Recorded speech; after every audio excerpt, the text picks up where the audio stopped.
Hello friends, आप सभी का स्वागत है आपके अपने YouTube channel GK the knowledge में। इसमें हम आज बात करेंगे यूएन की, यानी यूनाइटेड नेशन, संयुक्त राष्ट्र संघ की बात करेंगे।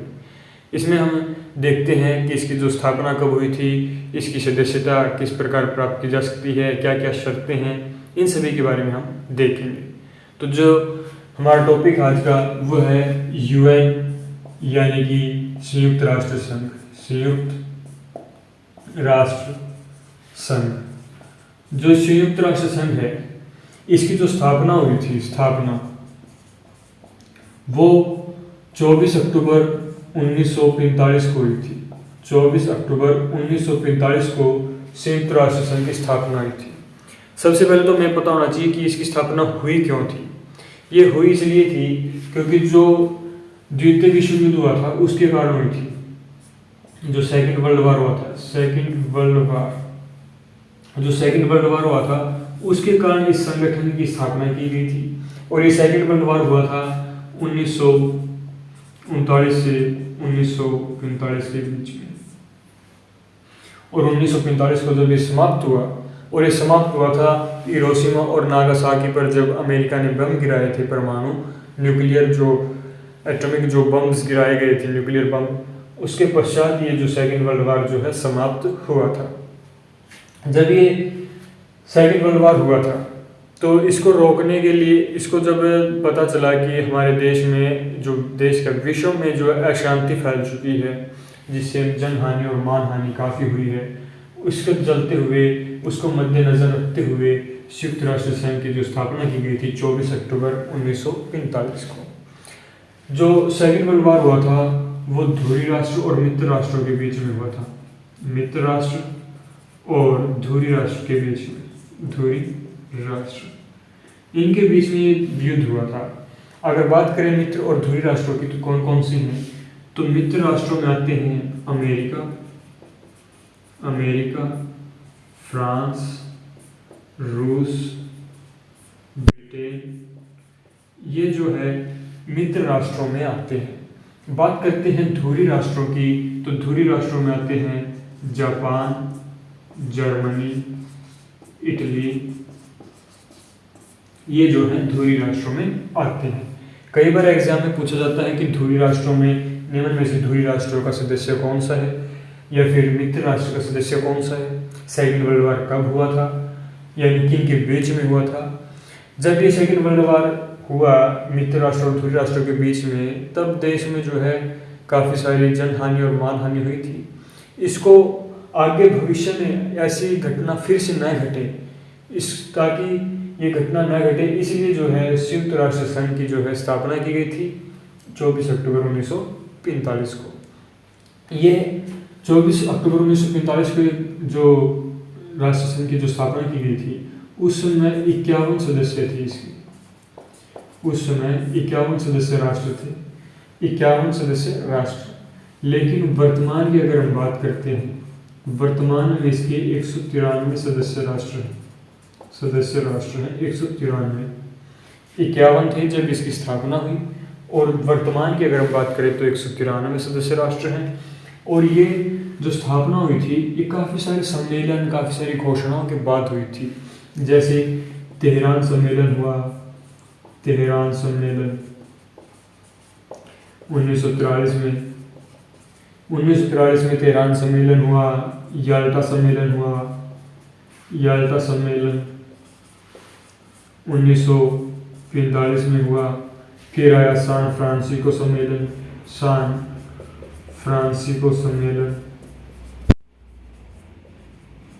1945 में। इससे तेहरान से भी पहले हुआ था लंदन घोषणा 1941 में, लंदन घोषणा। इसकी स्थापना के लिए काफ़ी सारे सम्मेलन, काफ़ी सारी घोषणाएं की गई थी, तब जाकर जो है संयुक्त राष्ट्र संघ की स्थापना की गई। और इसकी स्थापना का वही है मुख्य उद्देश्य। अगर हम बात करें मुख्य उद्देश्य क्या था,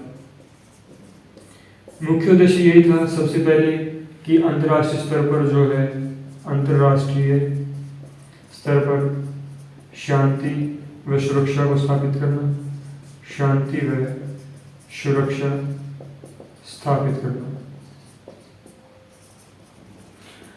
दूसरा था अंतर्राष्ट्रीय सहयोग स्थापित करना, सहयोग स्थापित करना, सहयोग स्थापित करना।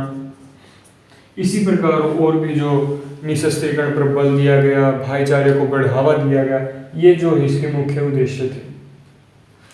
जो है संयुक्त राष्ट्र संघ की अगर हम फिर से बात करते हैं, 24 अक्टूबर 1945 को हुआ। जब इसका गठन हुआ था तो 51 सदस्य थे, वर्तमान में 193 सदस्य हैं।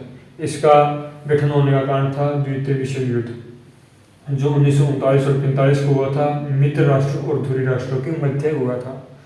इसको देखते हुए आगे भविष्य में ऐसी कोई घटना फिर से घटित न हो, इसके लिए संयुक्त राष्ट्र संघ की स्थापना की गई अंतर्राष्ट्रीय स्तर पर। और इसके जो मुख्य उद्देश्य थे, अंतर्राष्ट्रीय स्तर पर शांति सुरक्षा स्थापित करना, सहयोग स्थापित करना, भाईचारे को बढ़ावा देना, निशस्त्रीकरण पर बल देना, इस प्रकार के इनके मुख्य उद्देश्य थे।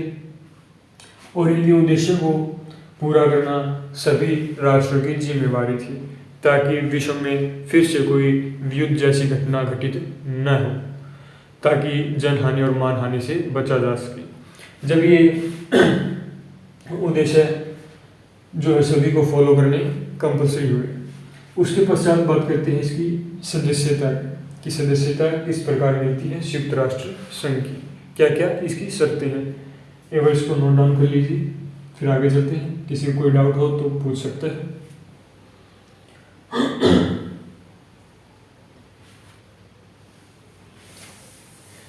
अब हम बात करेंगे इसकी सदस्यता कि संयुक्त राष्ट्र संघ की सदस्यता किस प्रकार प्राप्त की जा सकती है।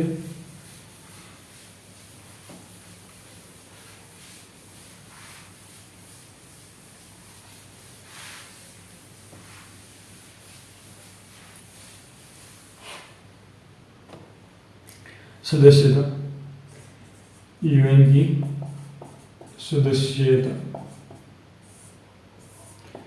जो सदस्यता थी इसकी, वो किस प्रकार प्राप्त की जाती है। तो इसकी जो है 4 शर्तें हैं। इसकी जो है अनुच्छेद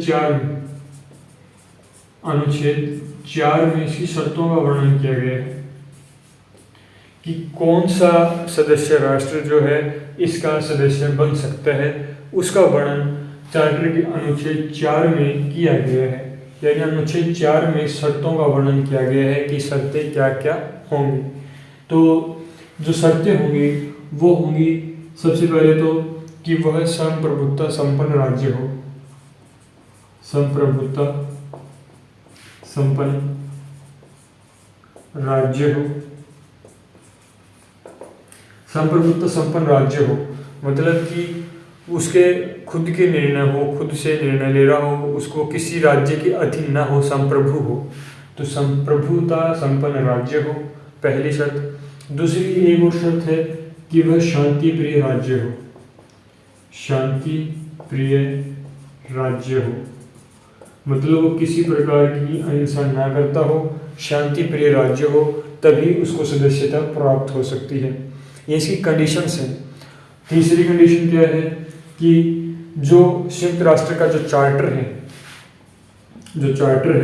चार्टर में अंकित जो सिद्धांत है या उद्देश्य है, में अंकित सिद्धांत या उद्देश्य इनके दायित्वों को पूरा करता हो, दायित्वों को पूरा करता हो। जो ये कंडीशंस पूरी करता है, जिस प्रकार होता है ना, जिस तरह राष्ट्रपति बनने के लिए हमें क्या क्या योग्यताएं चाहिए, क्या क्या शर्तें हैं कि वो 35 वर्ष का होना चाहिए, भारत का नागरिक हो, दिवालिया पागल ना हो, उसी प्रकार ये शर्तें हैं, कंडीशंस हैं कि आप संयुक्त राष्ट्र संघ के सदस्य बनेंगे या नहीं। वो संप्रभुता संपन्न राज्य होना चाहिए, वो शांति प्रिय राज्य हो, और चार्टर में अंकित जो सिद्धांत है या उद्देश्य हैं उनके दायित्वों को पूरा करता हो। जो भी दायित्व हैं या जो सिद्धांत, जो उद्देश्य हैं, उन दायित्वों को पूरा करने वाला ही संयुक्त राष्ट्र संघ का सदस्य बन सकता है, जिसका वर्णन आर्टिकल 4 में यानी अनुच्छेद 4 में इसकी शर्तों का वर्णन किया गया है। इसके बाद बात करते हैं सदस्यता ग्रहण कैसे करते हैं। सदस्यता ग्रहण करने की विधि, ग्रहण करने की विधि कि किस प्रकार सदस्यता ग्रहण की जाती है, इसके बारे में हम बात करेंगे। इसका वर्णन जो है आर्टिकल 5 में किया गया है। आर्टिकल 5 में सदस्यता ग्रहण करने की विधि के बारे में बताया गया है। और ये विधि ग्रहण किस प्रकार होती है, ये इस प्रकार होती है कि पहले सुरक्षा परिषद को सिफारिश करनी पड़ती है। कोई भी सदस्य राष्ट्र अगर संयुक्त राष्ट्र संघ का सदस्य बनना चाहता है, वो पहले सुरक्षा परिषद को सिफारिश करेगा, यानी उसको पत्र भेजेगा, हम सदस्यता ग्रहण करने का पत्र भेजेगा। किसको? सुरक्षा परिषद को। सुरक्षा परिषद को पहले सिफारिश भेजेगा कि आप मेरे को ले लीजिए, उसके पास नोटिस आएगा।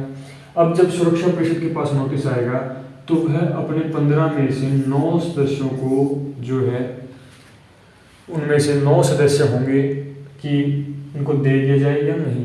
9 सदस्य अगर हामी भरते हैं तो उसको सदस्यता मिल जाती है। तो जो सुरक्षा परिषद है, पहले 15 में से 9 सदस्य, और इनमें से जो 5 होंगे वो स्थायी होंगे और 4 अस्थायी सदस्य होने चाहिए। अगर 500 स्थायी सदस्य को लगता है कि इसको संयुक्त राष्ट्र की सदस्यता मिलनी चाहिए तो उस देश को संयुक्त राष्ट्र की सदस्यता मिल जाती है। उसके पश्चात जब सिफारिश करते हैं, सिफारिश होने के बाद फिर जाती है महासभा में। महासभा क्या करती है कि महासभा अपने 2/3 बहुमत से इस प्रस्ताव को पास करती है। अगर 2/3 बहुमत से प्रस्ताव पास हो जाता है तो फिर जो है उसको जो है संयुक्त राष्ट्र संघ की सदस्यता प्राप्त हो जाती है। मतलब कि सदस्यता ग्रहण करने की विधि क्या है, आर्टिकल 5 में इसका वर्णन किया गया है। पहले सुरक्षा परिषद के पास लेटर आएगा, यानी नोटिस दिया जाएगा। जब सुरक्षा परिषद 15 में से 9 सदस्यों को मान्यता प्राप्त करनी होती है, तो जिनमें 9 में से 5 स्थायी होने चाहिए और 4 अस्थायी हो, तो ही जाकर ये सिफारिश पूरी होती है। जब ये सिफारिश कर देती है, उसके पश्चात महासभा में जाती है बात। जो महासभा जब 2/3 बहुमत से पास कर देती है तो उसके पश्चात उस राष्ट्र को सदस्यता प्राप्त हो जाती है। किसकी? संयुक्त राष्ट्र संघ की सदस्यता प्राप्त हो जाती है। इस प्रकार सदस्यता ग्रहण करने की विधि है। उसके पश्चात एक और आता है निष्कासन की विधि। निष्कासन के बारे में हमने ग्रहण तो कर ली सदस्यता, अब इसकी सदस्यता से निकलना है, निष्कासन करना है, तो कैसे होगा? इसका वर्णन जो है आर्टिकल 6 में किया गया है। निष्कासन विधि का जो वर्णन है वो आर्टिकल 6 में किया गया है। और इसमें किस प्रकार निष्कासन होता है? अगर कोई इन सिद्धांतों की अवहेलना करता है, चार्टर में अंकित सिद्धांत या उद्देश्य, उनकी अवहेलना करता है कोई व्यक्ति, अवहेलना, अगर कोई अवहेलना करेगा तो उस अवहेलना के कारण उस व्यक्ति को निष्कासित किया जाता है, उसको बाहर निकाल दिया जाता है। मतलब उसकी छीन ली जाती है, उसकी सदस्यता छीन ली जाती है, उसको निष्कासित किया जाता है। और यह प्रोसेस भी कैसी होती है? सेम इसी प्रकार ये प्रोसेस होती है जिस प्रकार सुरक्षा परिषद ग्रहण करती है, उसी प्रकार सुरक्षा परिषद बहुमत से स्पष्ट करती है। फिर इसमें साधारण बहुमत होता है, इनका 2/3 बहुमत। उसके पश्चात निष्कासित कर दिया जाता है उस राष्ट्र को जिसने सिद्धांतों या उद्देश्यों की अवहेलना की हो। तो इस प्रकार उसका निष्कासन होता है। आर्टिकल 6 में इसका वर्णन किया गया है। इसके अलावा आप स्वयं भी त्याग कर सकते हैं। स्वयं परित्याग, इसमें कोई बाउंडेशन नहीं है कि आपको निकालना हो, आप खुद भी संयुक्त राष्ट्र की सदस्यता को परित्याग कर सकते हैं, यानी संयुक्त राष्ट्र की सदस्यता को छोड़ सकते हैं। ये सब प्रोसेस होती हैं संयुक्त राष्ट्र की सदस्यता। पहले उसमें शर्तें भी होती है, उसको ग्रहण करने की विधि भी बताई गई है, उसको निष्कासित होने की विधि भी बताई गई है, और स्वयं परित्याग भी कर सकता है उसकी सदस्यता को। तो ये थी यूएन की सदस्यता के बारे में। तो आज की वीडियो में इतना ही। अगर आपको इस वीडियो में कोई डाउट हो तो पूछ सकते हैं, वरना रिपीट करके देख लीजिएगा फिर से। और अधिक से अधिक लाइक शेयर सब्सक्राइब करें। धन्यवाद। जय हिंद।